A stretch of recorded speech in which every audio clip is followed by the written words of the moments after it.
Take a look at this timeline. It covers the last 7,000 years of human history. But right here, about 2,000 years ago, something happened that changed the world forever.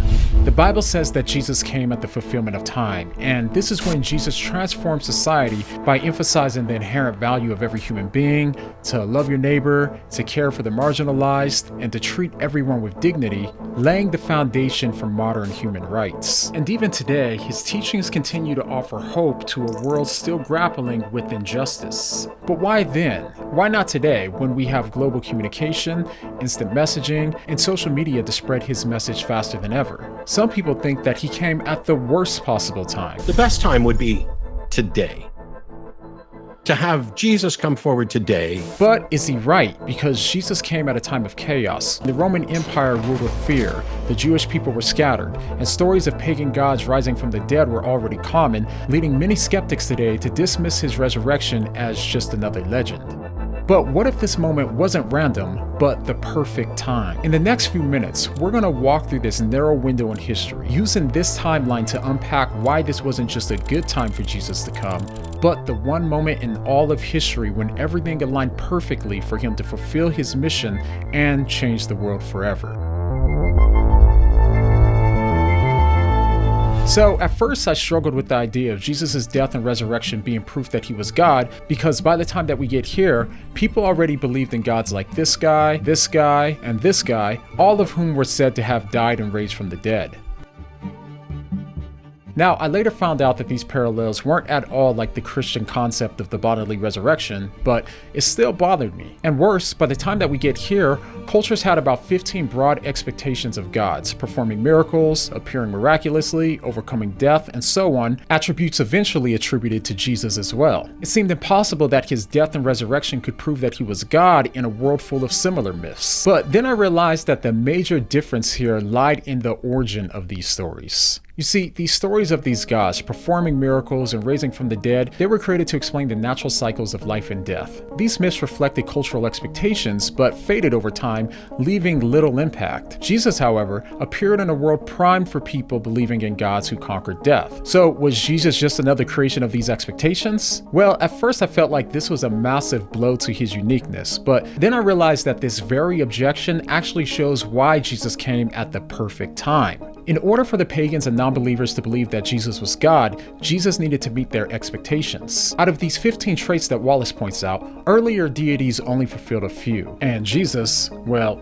he fulfilled them all. But the most important difference was that these gods were myths, not real people. And Jesus lived, died, and rose again in real human history, witnessed by many. So he didn't just fit into the cultural expectations, he shattered the expectations and then went on to transform the world forever. But none of this would even matter if there was no way to get the message out. The world around this time was chaotic and fractured, making communication incredibly difficult and in some cases nearly impossible. Travel was dangerous, the roads were rough and full of bandits and wild animals. Even in groups, travel was still slow and risky. And with storms and pirates, sea travel wasn't much better. So what takes hours today could take weeks back then, even under the best conditions. And to make matters worse, there wasn't a unified way to communicate, so without a common language, the gospel might have just stayed as a local story. But just before Jesus arrived, the Roman Empire created something unique. It was called the Pax Romana, or Roman peace. This era allowed for safe travel across land and sea, which was crucial for spreading the message of the gospel. Roman roads connected cities, making travel faster and safer, and this is actually where we get the phrase, all roads lead to Rome. And more importantly, the Pax Romana removed barriers between regions, allowing for the safe transfer of ideas. So by this time, Greek had become a common language, allowing the gospel to spread far and wide, and without this combination of peace, roads, and language, the gospel might have remained local. But instead, it quickly traveled across the entire empire. And this was great, but there was still one really big problem.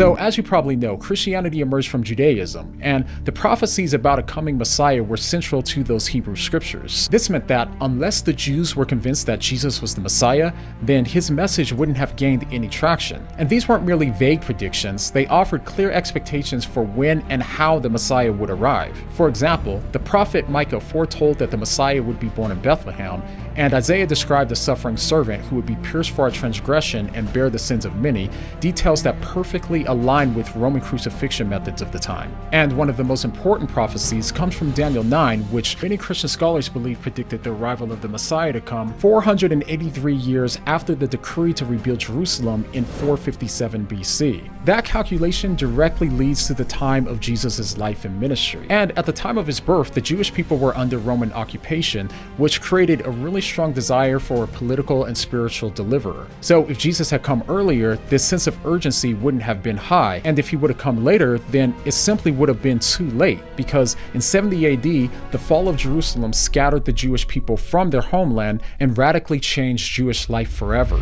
However, this diaspora, this scattering, actually helped Christianity. Jewish communities across the Roman Empire became starting points for missionaries like Paul, who began preaching in the synagogues. This network allowed the gospel message to be spread quickly, not just among the Jews, but also among the Gentiles. So Jesus' birth and ministry couldn't have happened at just any old time. He had to come between 1 AD and 70 AD, a period when both the Jews and the pagans were most receptive and when the conditions allowed for the rapid spread of the gospel message.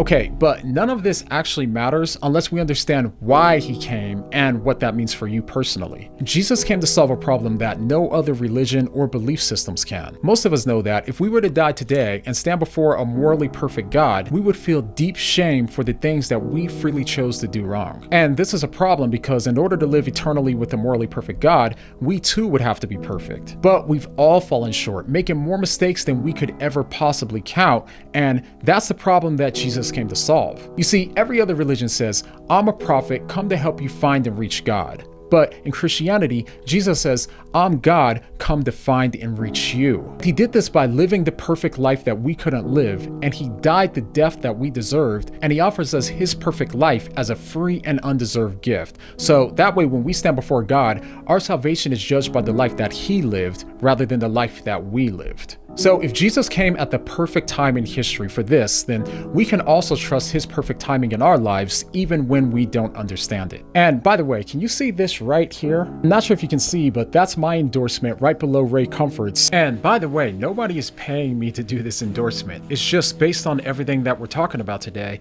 My endorsement here is very relevant because it's for this book. It's called Person of Interest by my friend J. Warner Wallace, who wrote an entire book on this topic. So if you want to go deeper in all of the things that I wasn't able to get to in this short video, then you can go ahead and pick up a copy of this book down below in the description. I highly recommend it. All right, see you guys next time.